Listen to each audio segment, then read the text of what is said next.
June 6న రాజధాని నిర్మాణ శంకుస్థాపనకి ముహూర్తం ఖరారు చేయడంపై పండిత వర్గాల్లో భిన్న వాదనలు వినిపిస్తున్నాయి. జ్యేష్ఠమాసం నిర్మాణాలకి మంచిది కాదని కొందరంటుంటే లగ్నం ప్రకారం ఈ ముహూర్తం దివ్యంగా ఉంటుందంటున్నారు మరికొందరు పండితులు. ఈ శంకుస్థాపనకి పనికొస్తాయి, కొన్ని మాసాలే గృహ ప్రవేశానికి పనికొస్తాయి అన్నమాట. అట్లాంటి మాసాలు ఏంటంటే చైత్రము, వైశాఖము, శ్రావణము, కార్తీకము, మాఘము ఇవి మాత్రమే పనికొస్తాయి. అయితే ఇప్పుడు జ్యేష్ఠ మాసం అనేది దాంట్లో మనకి రికమెండ్ చేయలేదన్నమాట. జ్యేష్ఠ మాసంలో గృహ నిర్మాణం స్టార్ట్ చేస్తే చాలా దుష్ఫలితాలు ఉంటాయని చెప్పేసి మన శాస్త్రాల్లో ఉన్నది. ఇప్పుడు మన ఒక ఇంటి యజమాని కనుక కన్స్ట్రక్షన్ స్టార్ట్ చేస్తే దాని ఫలితం చాలా దుష్ఫలితం ఉంది. అదేంటంటే మరణం అని ఉంది. ఖచ్చితంగా చేయకూడదండి. నేనైతే నా క్లయింట్స్ ఎవరికి నేను పెట్టలేదు.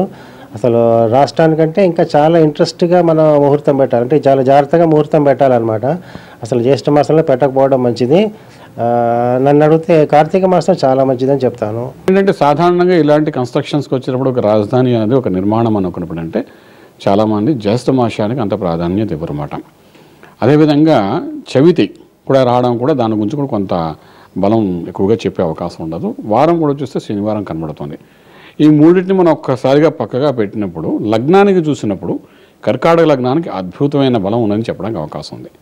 గురు కటాక్షం సంపూర్ణంగా ఉన్న లగ్నము, గురు శుక్రుడు యొక్క కలయిక కూడా లగ్నంలో కనబడము, అదేవిధంగా చంద్రుడి యొక్క దృష్టి లగ్నం మీద పడడం అంటే ఒక యోగం కూడా అక్కడ కనబడుతుంది. సాధారణంగా ఇలాగ నిర్మాణాలకి చేసే ప్రతి ఒక్క పనులు ఏంటంటే చూసేది చతుర్థ స్థాన శుద్ధి, అష్టమ స్థాన శుద్ధి చూస్తామన్నమాట. సో ఈ లగ్నానికి చతుర్థ స్థానం యొక్క శుద్ధి మాత్రం అద్భుతంగా కనబడుతుంది. అష్టమ స్థానంలో కూడా ఎటువంటి దోషం కూడా లేకుండా శుద్ధిగా కనబడుతుంది. లాభస్థానం చాలా అద్భుతంగా ఉంది. ఇవన్నీ పరిగణనలోకి తీసుకున్నప్పుడు ఏంటంటే ముహూర్తానికి బలం ఉందని చెప్పడానికి అవకాశం ఉంది.